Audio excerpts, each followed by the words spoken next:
Jane. I eat pizza with Jane. So if our first thing that we learned was that a name of a person needs a capital letter, does this sentence look right? Does anyone see anything wrong with it?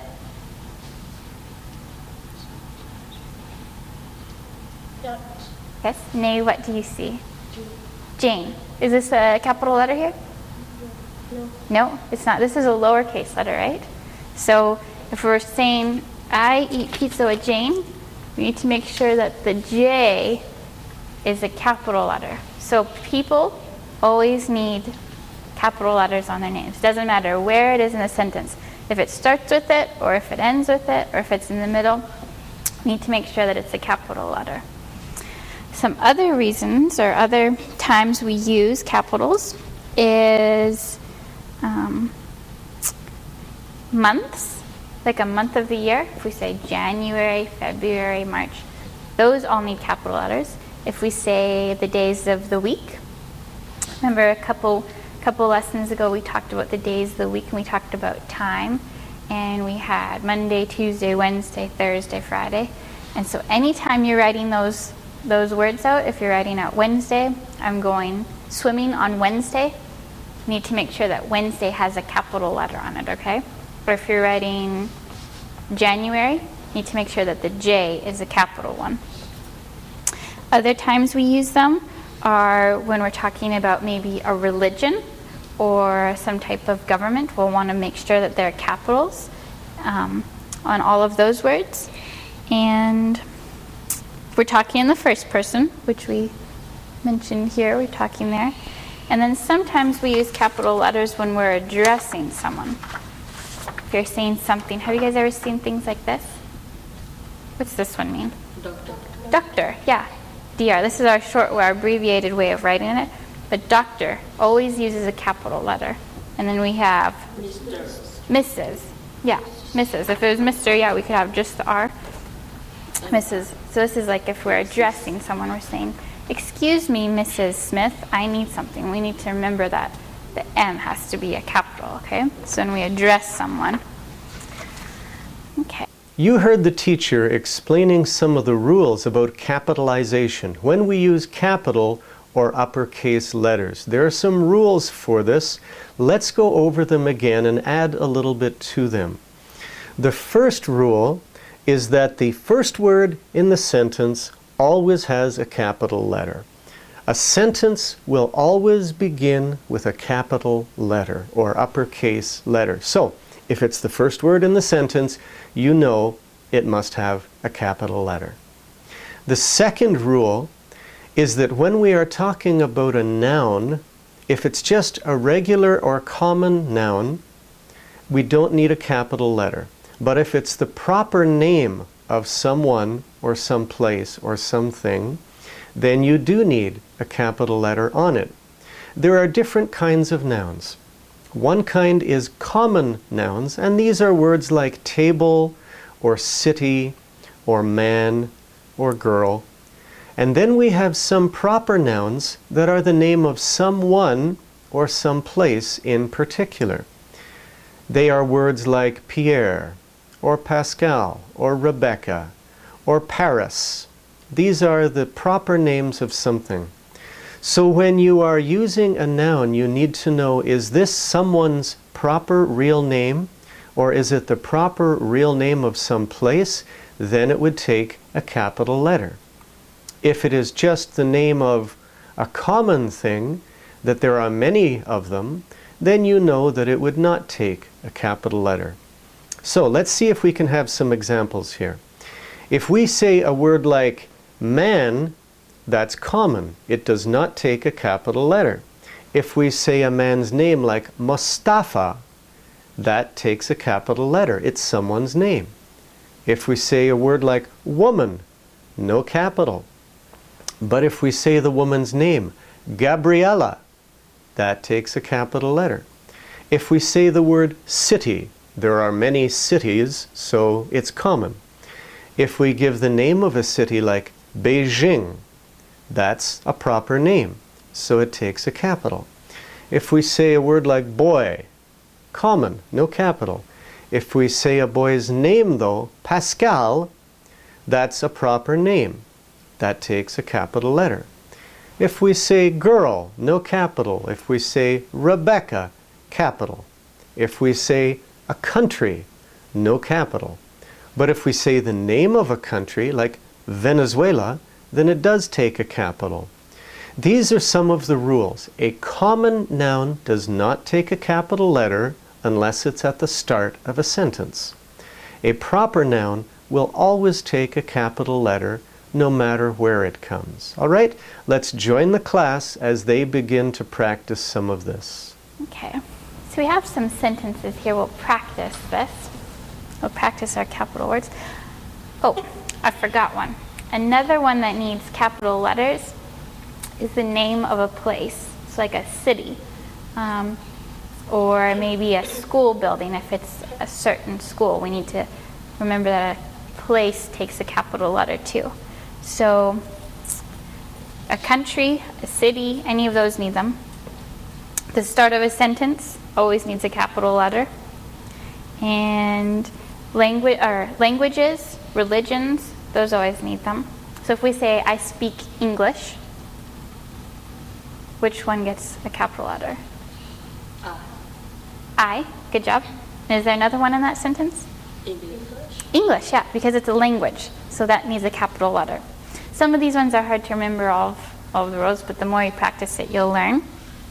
Okay, so let's look at these sentences here. Let's look at the very first one. It says, Canada has many rivers.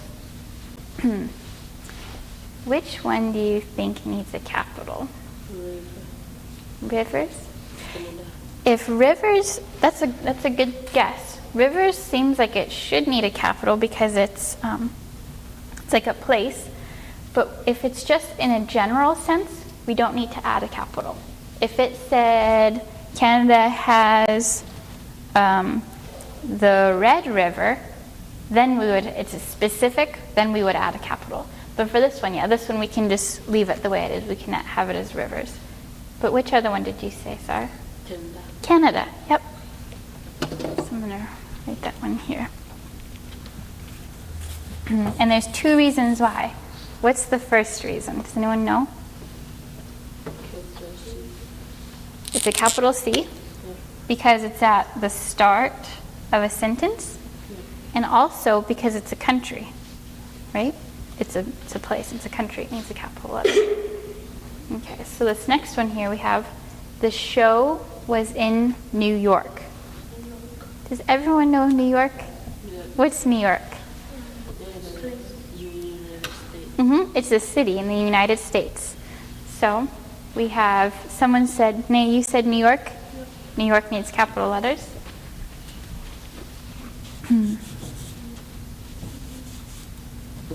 That's right.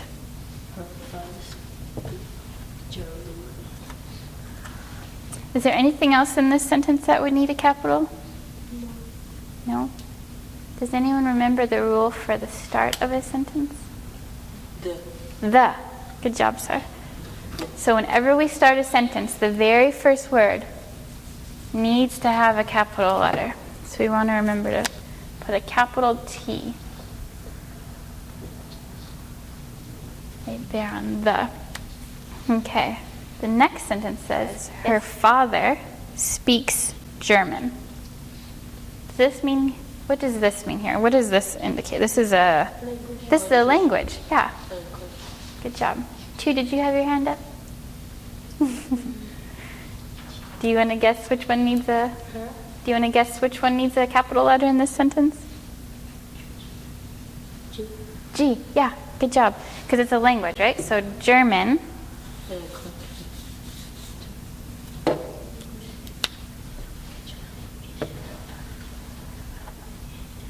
We put a capital G because he speaks German. Is there anything else? Her. Good job, sir. Yeah. So we need a capital H because her is the start of the sentence.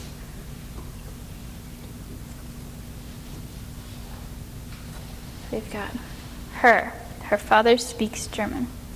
Okay, and the last one says, The president gave a speech. The. So that's the first one.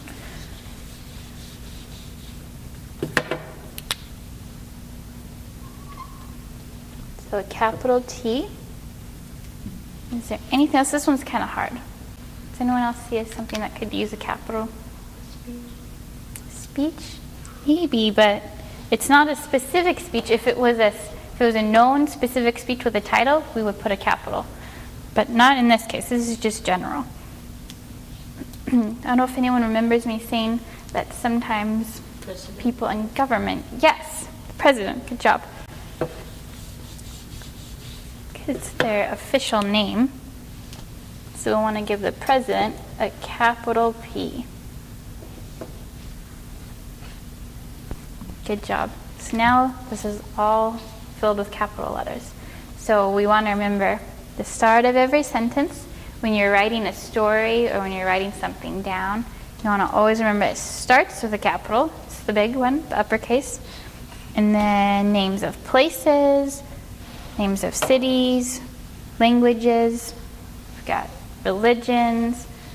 In the first person, we're talking in the first person. All of those need a capital letter. So it's very important to remember. All right, let's pull this all together and practice with it a bit more. I would like you to take a pencil and paper, and I would like you to write 5 short sentences.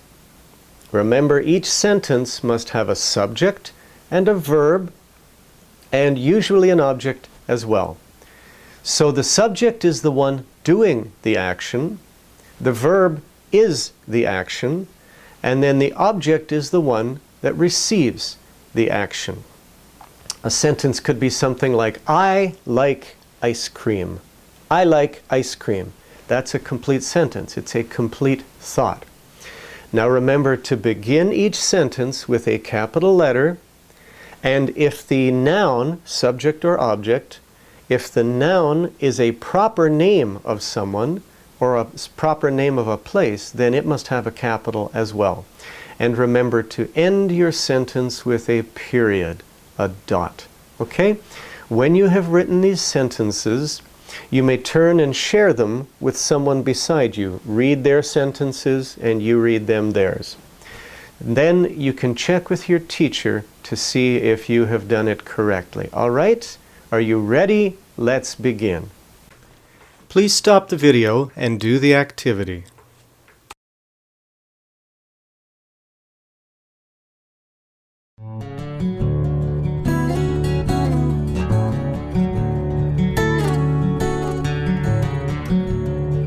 Well, let's wrap up. What did we learn today?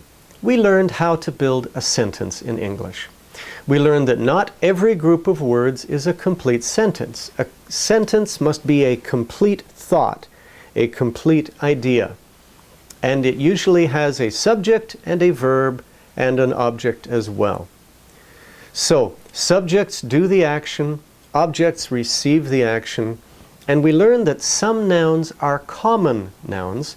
They don't take a capital letter.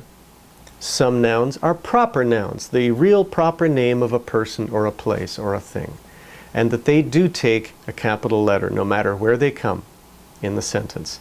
And we learned that every sentence must begin with a capital letter no matter what the word is, and they will also end with a period, a dot at the end.